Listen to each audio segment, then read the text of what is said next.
aos pés da cruz, onde o sangue de Jesus foi vertido em amor. Toda morte, todo mal, seu amor venceu ali, nada vai nos separar.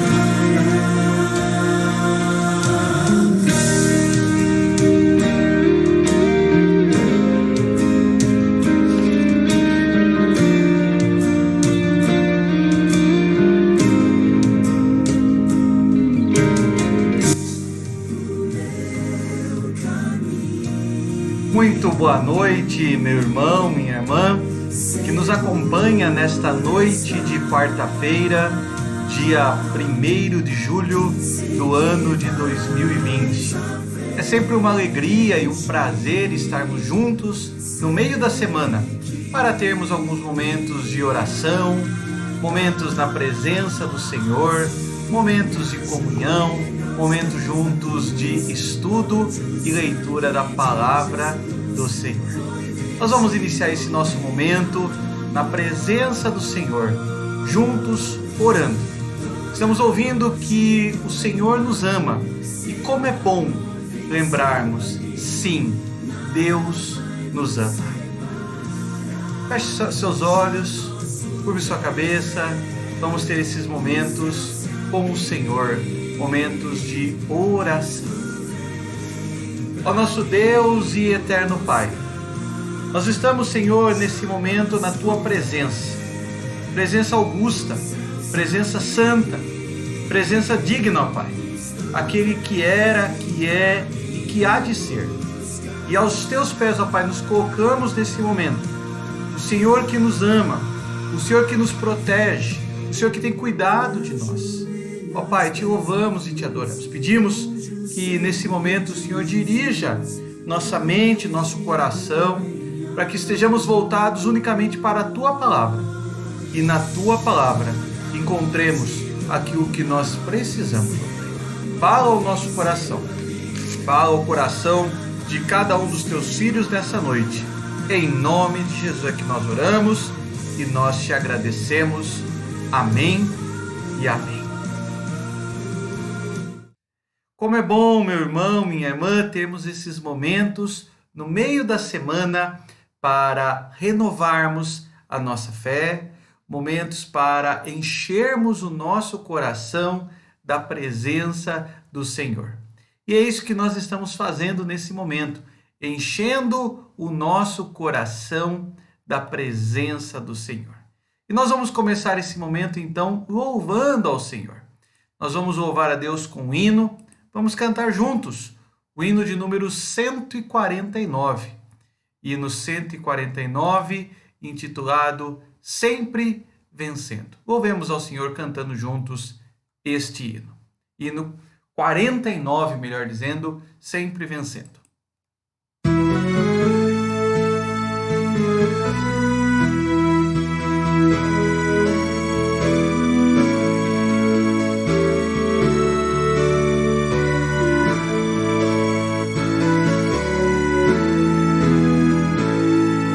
Sempre vencendo, muito vitorioso, Cristo Jesus, o Senhor, é soberano, chefe bendito, em tudo Ele é vencedor,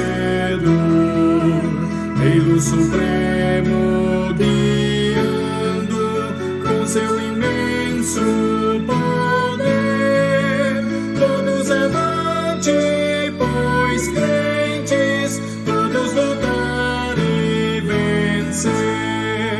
Não é dos fortes a vitória, nem dos que correm melhor, mas dos fiéis e sinceros que seguem junto ao Senhor.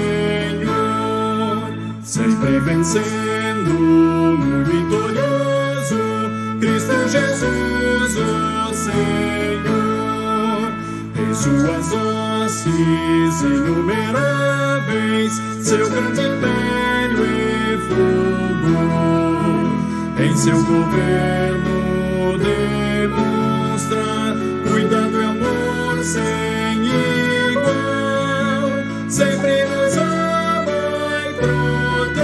age com seu poder eterno.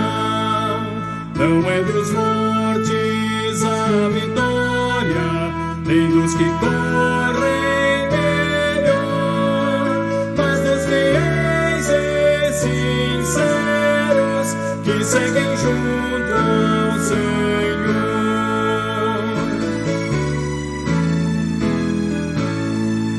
Sempre vencendo, muito vitorioso, Cristo Jesus, o Senhor.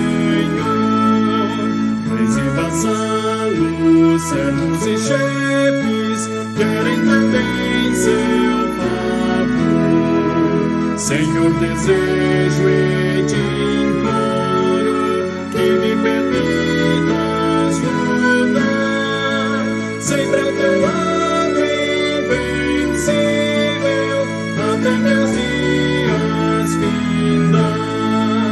Não é dos fortes a vitória, nem dos que correm melhor, mas dos fiéis e sinceros que seguem junto ao Senhor. Amém. A vitória é daqueles que seguem junto ao Senhor, daqueles que confiam em nosso Deus. Nesta noite de quarta-feira, eu escolhi para a nossa meditação na palavra do Senhor o livro do profeta Isaías. Isaías, no seu capítulo de número 43. Vou convidar você a abrir a sua Bíblia. Livro do profeta Isaías, capítulo 43. Caso você queira, você pode acompanhar também a leitura que será feita, que será apresentada na projeção. Livro do profeta Isaías, capítulo 43. Nós vamos ler dos versículos 1 até o versículo 7. Isaías 43, de 1 a 7. Nós vamos fazer a leitura nesse momento.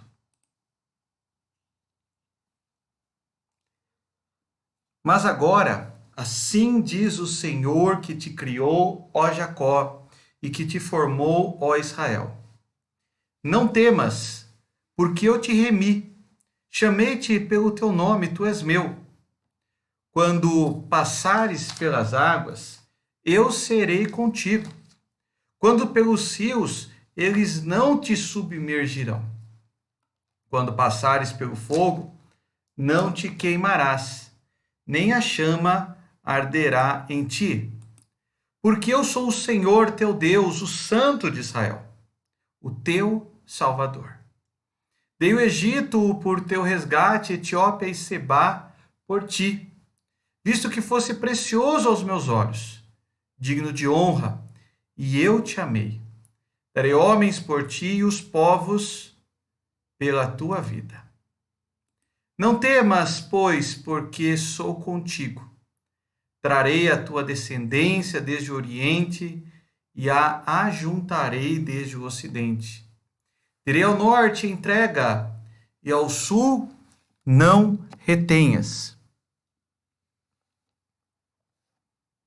Trazei meus filhos de longe e minhas filhas das extremidades da terra.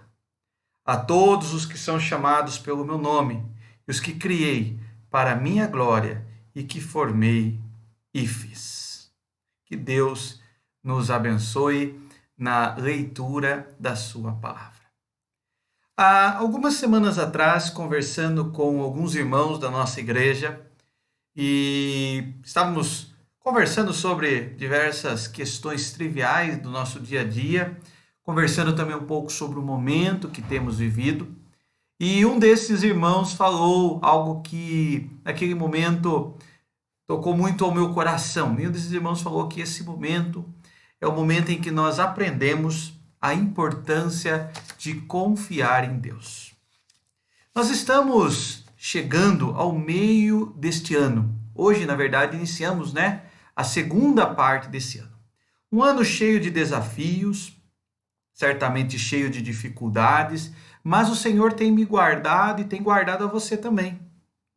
não somente nesse ano, mas são anos, são décadas do seu amor sob sua proteção, guardados pelo zelo do Senhor, e assim caminhamos dia após dia.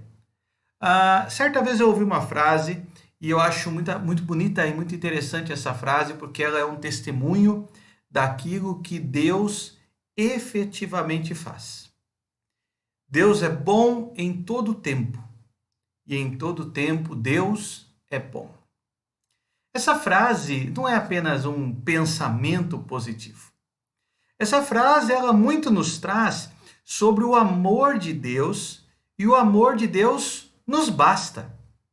Eu não preciso de mais nada, apenas o amor de Deus nos basta. E é este amor que deve gerar em nós confiança para atravessarmos momentos difíceis. É este amor que deve nos levar a superar os medos, os pavores, as fobias, as tristezas que muitas vezes atravessam na nossa alma. E é baseado nesse texto que eu gostaria de, nesta noite, começar a meditar sobre esse tema, a confiança em Deus. E eu gostaria de ter como base desses nossos sequências de estudos, olhar a confiança como não a minha capacidade de confiar em Deus, mas olhar a confiança como a minha resposta diante daquilo que Deus faz. O texto que nós acabamos de ler, o profeta Isaías, ele escreve a um povo que estava enfrentando um momento difícil, uma guerra iminente, um povo estrangeiro que os ameaçava, a devastação econômica, caos social, falta de princípios morais, religiosos, os profetas calados, o sacerdócio corrompido, estavam vivendo um período sem referenciais. E é interessante que Isaías não ignora esse problema. Isaías reconhece esse problema, mas Isaías quer mostrar para o povo que apesar do problema, eles podiam olhar para Deus. E olhando em Deus, eles poderiam ter confiança, respondendo ao Senhor com confiança. Esse é o nosso tema, então, do nosso estudo bíblico dessa noite. Respondendo a Deus com confiança. E essa resposta, conforme eu já coloquei aqui a estrutura do nosso texto, é baseada em 3 ações de Deus. Então, o nosso ser, nós respondemos a Deus. Nós não falamos, nós respondemos. Deus faz e a nossa atitude é uma atitude de resposta. Muito bem. O Deus que já fez, o Deus que faz e o Deus que ainda fará. É baseado, então, nessa ótica que eu gostaria de que nós olhássemos o texto bíblico. Primeiramente, vemos a ideia de um Deus que já fez. Versículo... Opa, deixa eu tirar aqui.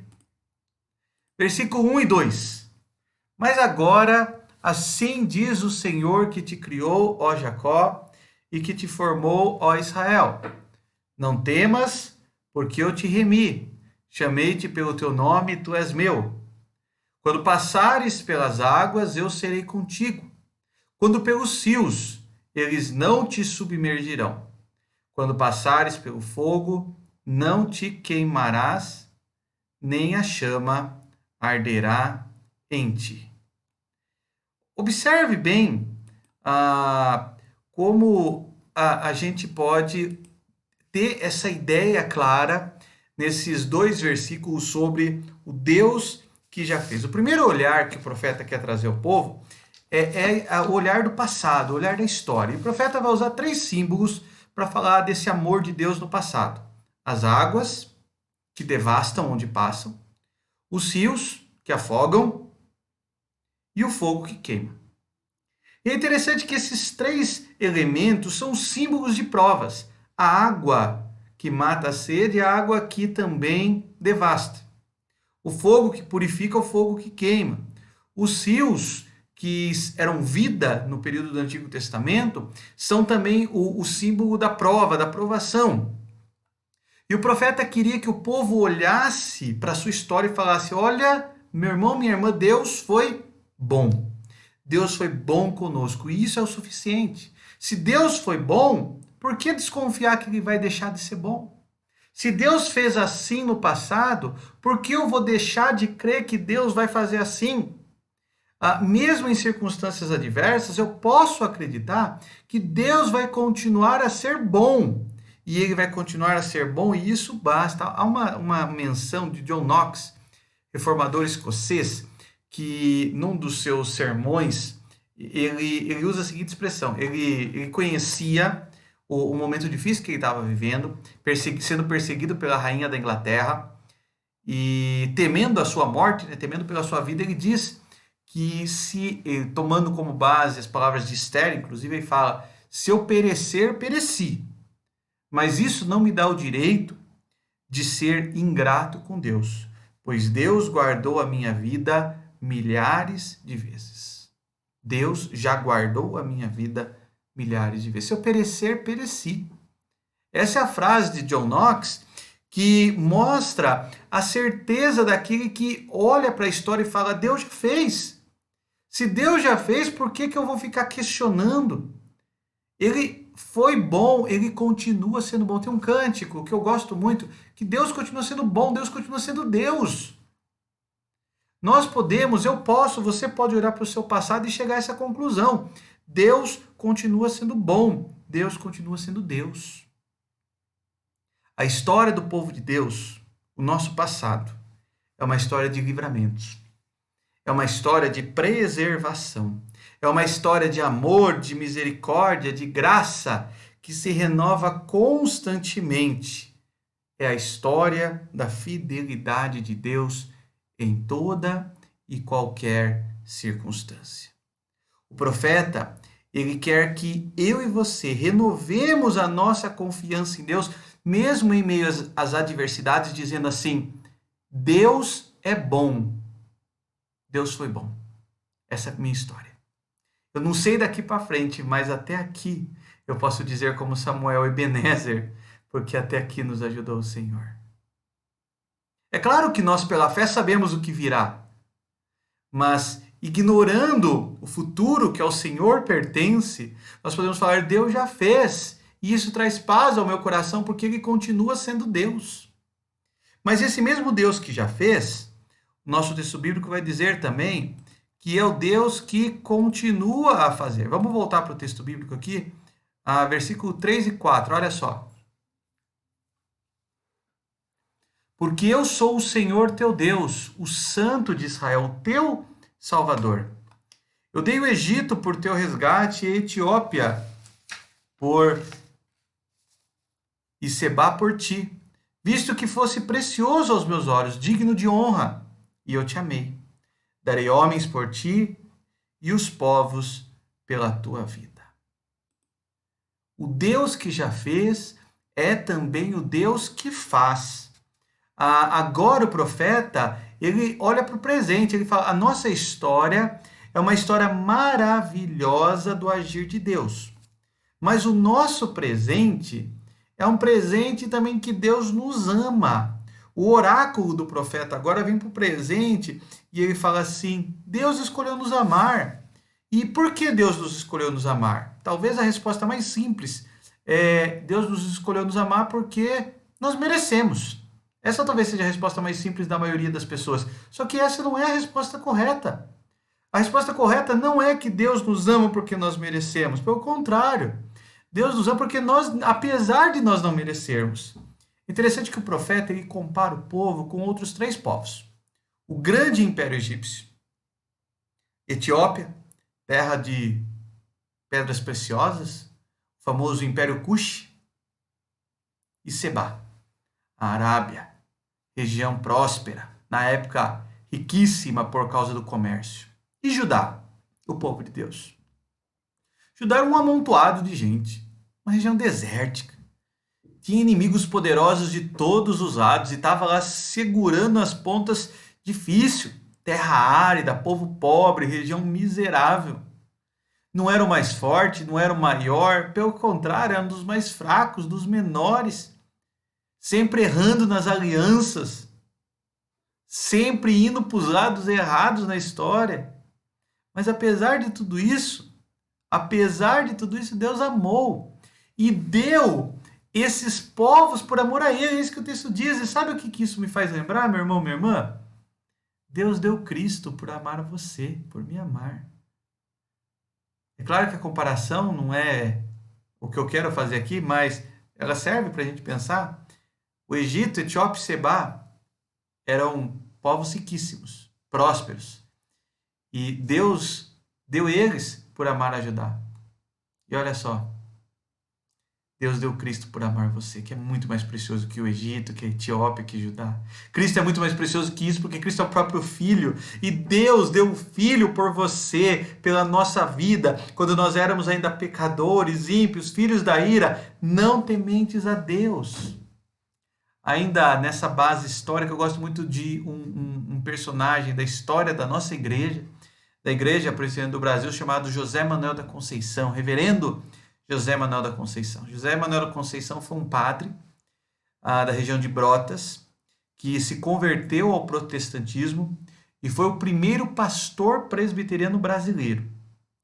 E certa vez, o reverendo José Manuel da Conceição disse o seguinte: eu não sou merecedor de nada, mas Deus tem me dado tudo, e Ele o faz por me amar. Nós não merecemos nada, nada, mas Deus tem dado tudo. E Ele faz isso porque Ele te ama. Se o Deus que já fez nos mostra uma história bendita, o Deus que faz nos mostra um amor renovador. E isso nos faz olhar para o futuro e ver o Deus que ainda fará.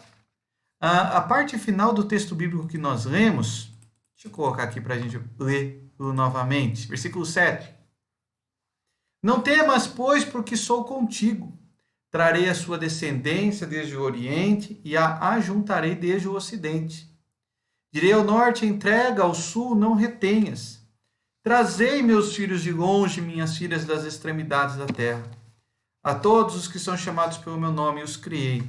Para minha glória, formei e fiz. O Deus que agiu na história, com uma história de livramentos. O Deus que nos ama com amor redentor no presente. É o Deus que tem um futuro glorioso para nós.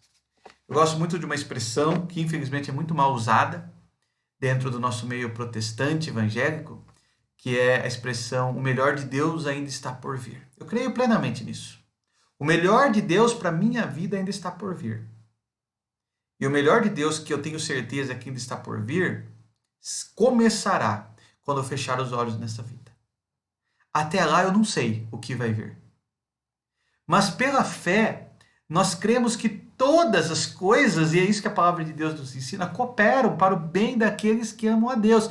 Eu posso achar que não é o melhor naquele momento, mas é o melhor de Deus. Além de Deus ter dado coisas maravilhosas, nos amar com amor redentor, Ele promete um futuro de bênçãos incomparáveis. É o Deus que ainda fará. O oráculo é encerrado dessa forma. Há um futuro melhor, dias prósperos para aqueles que confiam em Deus. Agostinho de Hipona, no seu último sermão na Catedral de Milão, ele fala algo que é muito bonito. Inclusive está escrito, esse sermão ele foi depois transcrito numa obra no Brasil, que é intitulado Salmos, né? Homilia sobre os Salmos. E baseado no Salmo 124, ele diz o seguinte: se aproxima o dia da minha maior alegria, e não será a conversão de Milão, mas o assentar-me com o meu Redentor. O Deus que ainda fará. Ele promete coisas no presente, mas Ele promete também um futuro e uma eternidade com Ele. Nós temos essa promessa. Promessa que seremos o povo de Deus. É interessante que o texto fala que Deus vai juntar o seu povo, né? O israelita, ele vê isso como a reconfiguração do Estado Nacional. Nós sabemos que essa profecia se refere à Nova Jerusalém, onde Deus vai juntar do norte, do sul, do leste, do oeste, quer dizer, vai juntar de todos os povos, de todas as línguas, de todas as nações dos seus filhos, e todos, como nos ensina Apocalipse 5, dirão: Santo, Santo, Santo é o Cordeiro. Promessas maravilhosas daquilo que Deus ainda vai fazer. Nós somos o povo escolhido de Deus. Nós somos o povo que Deus ama. E Deus ainda muito fará por nós. O momento do presente é difícil, mas confie em Deus, pois ainda haverá dias gloriosos, dias venturosos, dias de amor, dias de paz, dias com confiança para superar as terríveis circunstâncias que você pode estar vivendo hoje. Promessas de uma eterna morada, onde todo o povo escolhido de Deus estará reunido, e nós seremos como um povo debaixo das rédeas do Supremo Pastor. Seremos todos uma família, irmãos em Cristo Jesus. Nós podemos ter essa confiança em Deus, meu irmão, minha irmã. O desafio que eu quero destacar para nós nessa noite é exatamente esse: confiança em Deus. Eu desejo que você possa ter essa confiança. A confiança baseada nesses 3 pilares que nós vimos. O Deus que agiu no passado, nos guardou em tantas tribulações, que age no presente, nos amando, e o Deus que fará com bênçãos incomparáveis. E essa é a certeza, porque nós somos o seu povo. Versículo final que nós vemos, versículo 7. A todos que são chamados pelo meu nome. Ele nos formou, Ele nos fez. Por isso essa promessa vale para mim e para você. Eu desejo, meu irmão, minha irmã, que você tenha essa confiança. Uma confiança que é fruto da certeza de que Deus te ama. Há um texto bíblico, 1 Coríntios 10:13, que diz assim: e não vos sobreveio tentação que não fosse humana, mas Deus é fiel e não permitirá que sejais tentados além das vossas forças. Tenha confiança. A tentação não é maior do que a sua força. Pelo contrário, juntamente com a tentação, vos proverá livramento, de sorte que a possais suportar. Perceba, meu irmão, minha irmã, nós temos uma certeza.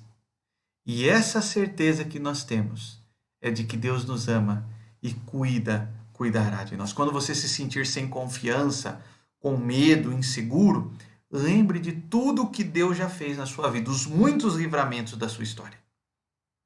Quando você se sentir fraco, não amado, lembre do alto preço que Deus pagou através de Cristo por te amar. Quando você ficar frustrado, desconfiado quanto ao futuro, sem perspectiva, lembre-se que você tem um futuro com o Senhor. Um futuro aqui, agora, mas um futuro ainda mais glorioso, mais venturoso na eternidade. E é essa confiança que temos no Senhor. Uma confiança que rompe o tempo, uma confiança que rompe as circunstâncias, uma confiança que é baseada na certeza do Deus que age, do Deus que faz tudo para a sua honra e para a sua glória. Meu irmão, minha irmã, nós vamos caminhando já para o encerramento do nosso estudo dessa noite. Mas antes de encerrar, eu gostaria de orar mais uma vez. Orar por você, orar pela sua vida, orar pelo nosso país. Curve sua cabeça e vamos orar uma vez mais. Eterno e poderoso Deus, Deus de toda graça, Deus de toda bondade. Nós estamos, ó Pai, nesse momento reunidos na certeza de que o Senhor nos ama. E é isso que dá sentido à nossa vida, ó Pai. A nossa vida somente tem sentido porque Tu nos ama. E isso nos basta. Saber que o Senhor nos ama é a convicção para caminharmos nos momentos difíceis e turbulentos que venhamos a enfrentar, ó Pai, nessa nossa vida. Ó Pai, nós te louvamos e te agradecemos pela Tua palavra. Tua palavra, ó Pai, que nos incentiva a confiar e a confiar em Ti, Senhor. Tua palavra que nos diz, olha para frente, olha para o alto, lembra do que eu já fiz, lembra que eu te amo. E por isso, ó Pai, nós confiamos em Ti. Tua palavra que diz, ó Pai, que o futuro com o Senhor sempre é glorioso. Te louvamos e te agradecemos por isso, ó Pai. Agora, ó Pai, nesse momento pedimos pelo nosso país, pela nossa gente, pelo nosso povo, ó Pai. Que a tua boa mão, nesse momento de tantas incertezas, esteja sobre nós. E assim proclamemos, ó Pai, que o Senhor nos ama e isso nos basta. Que a tua mão esteja sobre aqueles que sofrem problemas econômicos, financeiros, saúde, física ou emocional, problemas espirituais. Que a tua boa mão esteja sobre cada um desses, ó Pai. E em nome de Jesus nós oramos, rogando, ó Pai, a tua bênção, o teu cuidado e o teu amor sobre cada um de nós. Em nome de Jesus. Amém e amém. Tribulação e angústia me atingiram, mas os teus mandamentos são o meu prazer. Salmo 119, versículo 143. Meu irmão, minha irmã, que Deus te abençoe, te dê um ótimo restante de noite, um restante de semana na presença do Senhor e que Ele possa ser a base da sua confiança, hoje e todos os dias da sua vida. Confie em Deus, confie naquele que nos ama, confie no nosso Senhor, no nosso Salvador. Ele tem cuidado de nós.